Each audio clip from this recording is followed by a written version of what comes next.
Au Burkina Faso, le Conseil des ministres tenu le 17 juillet 2024 annonce de nouvelles décisions importantes pour le pays. Les nouvelles annonces vont de la situation humanitaire, la sécurité nationale, au développement économique du pays. Les Burkinabés renvoyés par la Côte d'Ivoire font partie de l'une des préoccupations des autorités du Burkina Faso lors du Conseil des ministres. Ce rendez-vous hebdo du gouvernement a fait savoir à l'opinion que les femmes et les enfants refoulés par Abidjan ont été accueillis à Yandéré, une localité frontalière.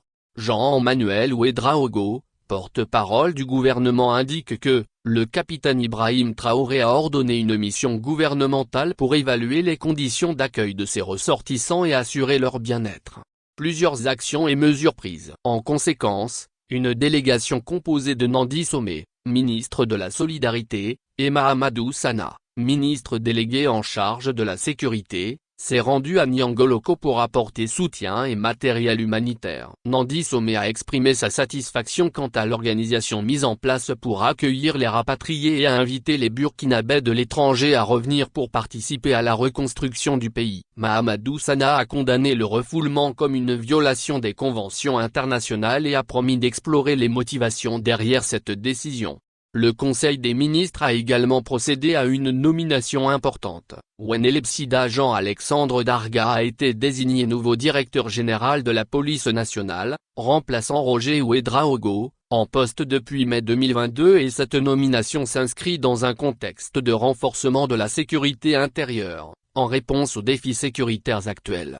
Un autre décret adopté lors de cette réunion a officialisé le statut de pupille de la nation pour 63 enfants orphelins de membres des forces de défense et de sécurité décédés lors d'attaques terroristes. Ce décret assure aux enfants des droits et une aide, conforme aux normes de protection en vigueur. La question de l'ex-médiateur du Faso est l'engrais. Le Conseil a aussi pris des mesures pour la gestion du personnel du médiateur du Faso, suite à la suppression de cette institution par la loi N-045/2023/alt. Un comité ad hoc a révisé la situation des 109 agents de l'institution, avec une attention particulière portée à l'emploi des 35 agents contractuels retenus.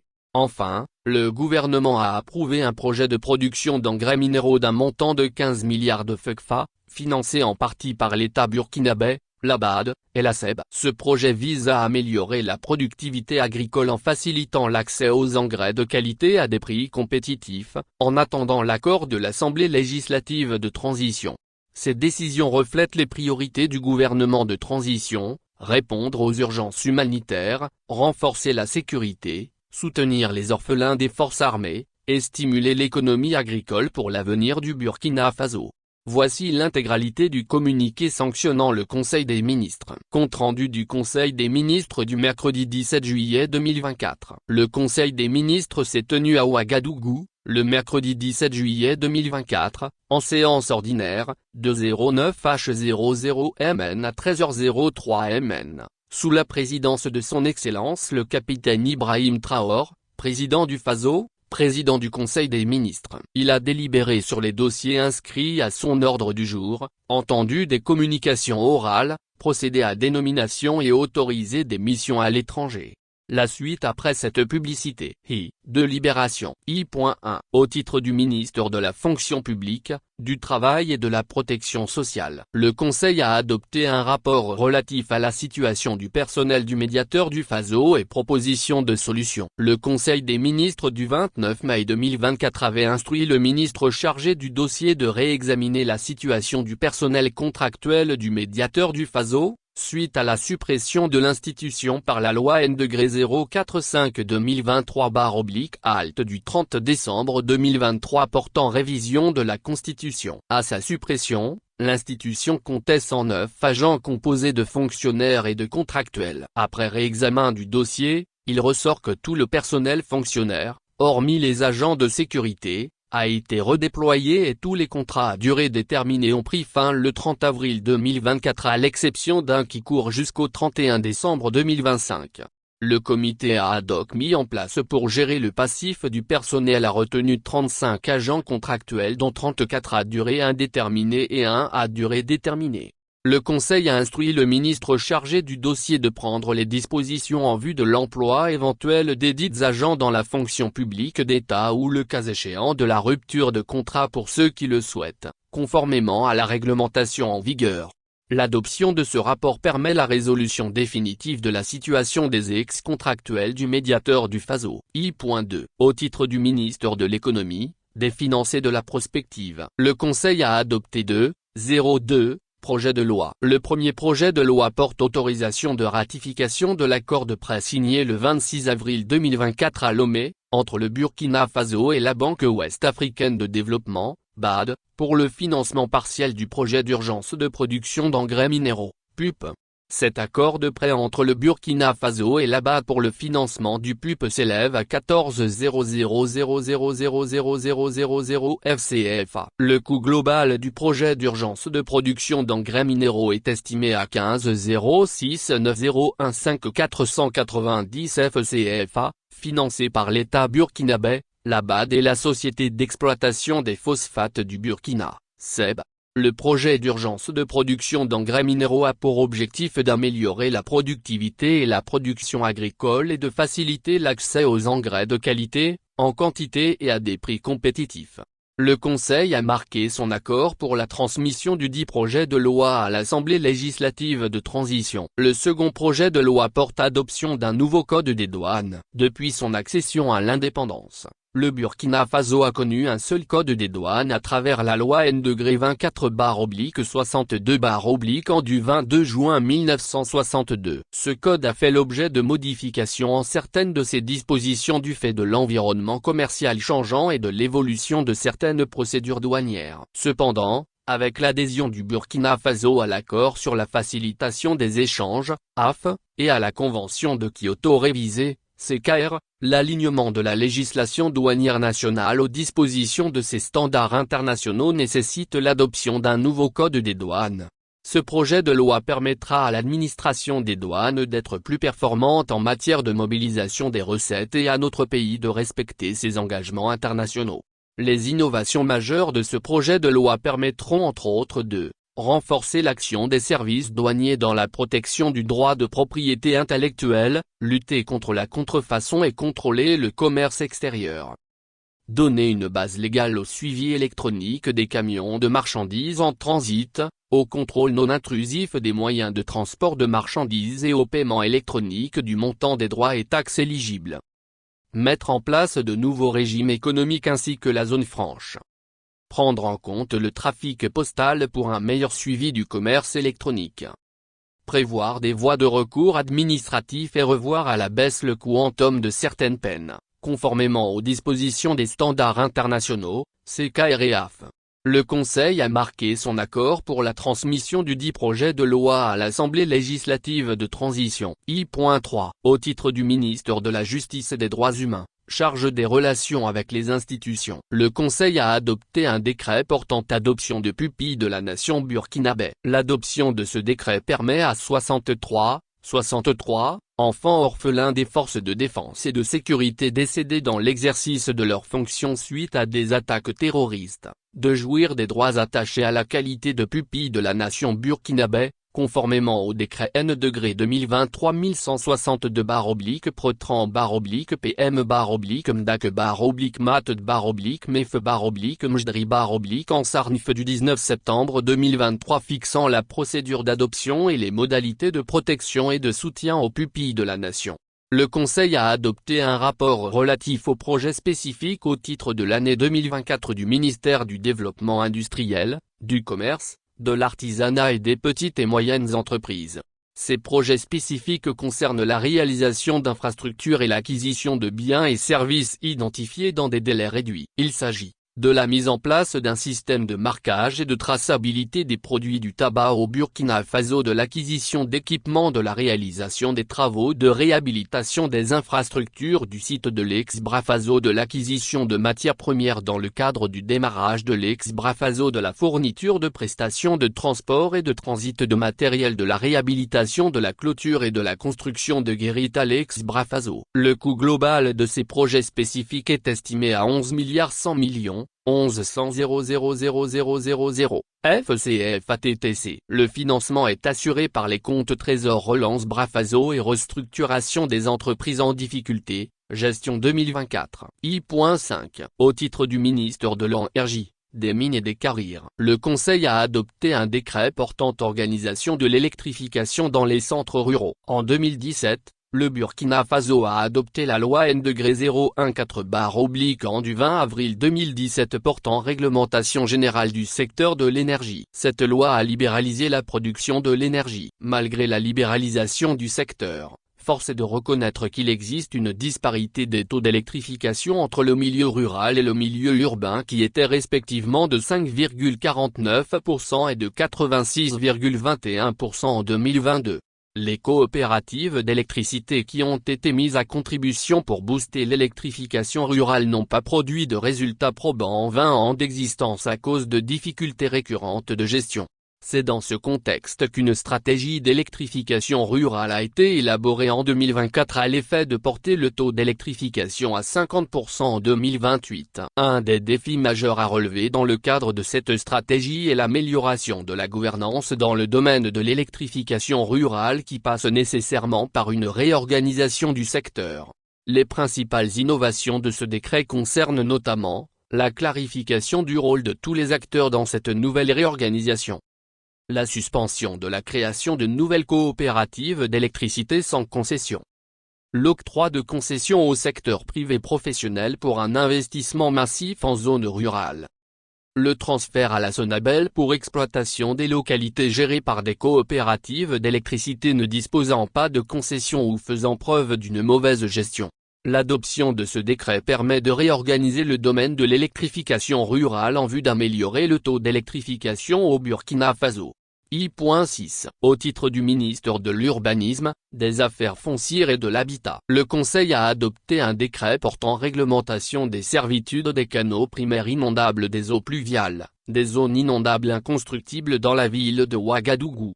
Ce décret est une relecture du décret N-2/2017-193/-Pro/-Mad/MEF/Mid/Mar/MEF du 19 novembre 2009 portant réglementation des servitudes des canaux primaires d'évacuation des eaux pluviales, des zones inondables inconstructibles, et des zones submersibles dans la ville de Ouagadougou.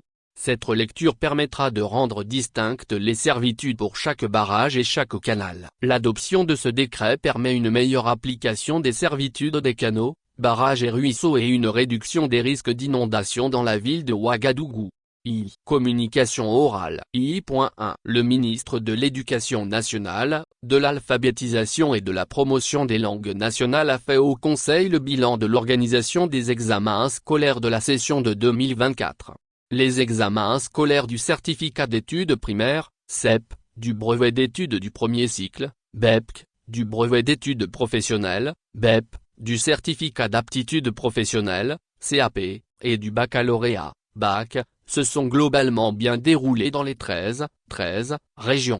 L'examen du CEP s'est déroulé du 04 au 15 juin et a connu un taux de succès de 82,16% contre 71,24% en 2023, soit une amélioration de 10,92 points. L'examen du BEPC s'est déroulé du 04 au 17 juin et a connu un taux de succès de 47,19% contre 38,27% en 2023, soit une hausse de 8,92 points. Les examens du BEP et du CAP se sont déroulés du 04 au 15 juin et ont connu un taux de succès de 68,73% contre 75,57% en 2023, soit une régression de 6,84 points. L'examen du baccalauréat s'est déroulé du 18 juin au 05 juillet et a connu un taux de succès de 52,61% contre 39,27% en 2023, soit une hausse de 13,34 points. I.2. Le ministre des Sports, de la Jeunesse et de l'Emploi a fait au Conseil de 02. Communication. La première communication est relative à la célébration en différé le 25 juillet 2024 de la première édition de la Journée mondiale des compétences des jeunes, JNCJ, instaurée par les Nations Unies le 15 juillet de chaque année. Cette édition, placée sous le thème compétences des jeunes au service de la paix et du développement sera organisée dans toutes les régions du Burkina Faso. La cérémonie officielle de la JMCJ aura lieu à Ouagadougou. La journée mondiale des compétences des jeunes vise d'une part, à rappeler l'importance de la transmission aux jeunes des compétences nécessaires à l'emploi, à l'obtention d'un travail décent et à l'entrepreneuriat, et d'autre part, à leur donner les moyens de faire face aux problèmes et aux défis liés à l'embauche dans un monde en perpétuelle mutation. La seconde communication est relative au compte rendu de la première édition du Forum national des acteurs du volontariat au Burkina Faso, FONAF-BF, tenu du 21 au 23 mai 2024 à Ouagadougou. L'objectif de cette édition était de mener la réflexion sur les problématiques de gestion et de promotion du volontariat pour une meilleure contribution au développement socio-économique de notre pays. Les travaux du forum ont permis de faire un diagnostic sans complaisance dans la perspective d'opérer des mutations nécessaires dont les attributions et la restructuration du groupement d'intérêt public Programme national de volontariat au Burkina Faso, JPNVB, et d'adopter une feuille de route des acteurs pour la promotion du volontariat. Des recommandations ont été formulées. Il s'agit entre autres, de la prise en compte du volontariat dans les différentes politiques sectorielles, plans, projets et programmes de développement. De l'élaboration d'un texte réglementaire sur la pratique du bénévolat par les associations et les communautés comme forme traditionnelle du volontariat. De l'élaboration et la mise en œuvre d'une stratégie de mobilisation d'1 million de volontaires sur les chantiers de développement à l'horizon 2026. II. Nomination. II.1. Nomination dans les fonctions individuelles. A. Au titre de la présidence du Faso. Monsieur Abdou Diallo, officier, est nommé ambassadeur extraordinaire et plénipotentiaire du Burkina Faso auprès de la République du Niger, avec résidence à Niamey. Madame Bibatane Bibar-Oblique Ouedraogo, me le 132-119D, magistrat, catégorie P, grade exceptionnel, 6e échelon, est nommé ambassadeur extraordinaire et plénipotentiaire du Burkina Faso auprès du Japon, avec résidence à Tokyo. B. Au titre du ministre de la Fonction publique, du Travail et de la Protection sociale. Monsieur Marcelo Ouedraogo, me le 217-04-1T, conseiller en gestion des ressources humaines, première classe, 8e échelon, est nommé chargé de mission. C. Au titre du ministre de l'Administration territoriale, de la décentralisation et de la sécurité. Monsieur Wenelebsida Jean-Alexandre Darga, me le 57-711K, inspecteur général de police, catégorie 1, 5e classe, 2e échelon, est nommé directeur général de la police nationale. D. Au titre du ministre des Affaires étrangères, de la coopération régionale et des Burkinabés de l'extérieur.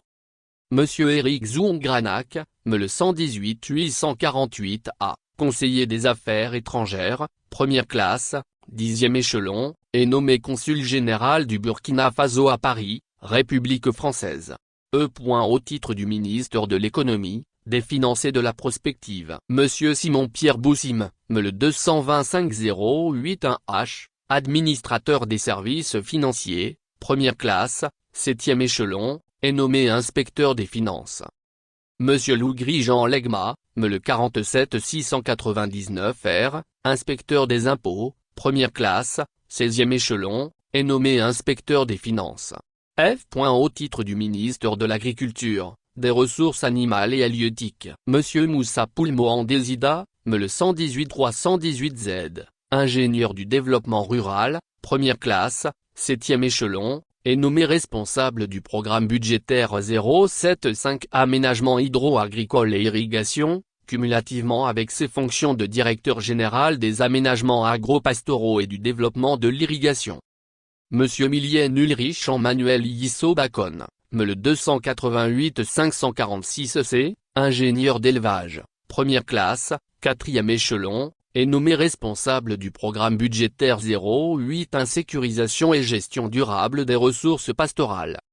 Monsieur Vedin Aboubakar Maman Nakro, officier, est nommé responsable du programme budgétaire 08 Santé animale et santé publique vétérinaire, cumulativement avec ses fonctions de directeur général des services vétérinaires. Monsieur Abdoulaye Koudougou, me le 254-891S, conseiller en études et analyses, première classe, 6e échelon, est nommé directeur de la prospective, de la planification et du suivi-évaluation. Monsieur Ali Ibrahim Traor, MLE 260-414J, conseiller en études et analyses, première classe, 5e échelon, est nommé chef de département chargé du programme alimentaire mondial au secrétariat exécutif du Conseil national de sécurité alimentaire. Monsieur Souleymane Zio, MLE 293-471T, conseiller en études et analyses, première classe, 4e échelon, est nommé chef de département de la résilience et la nutrition au secrétariat exécutif du Conseil national de sécurité alimentaire.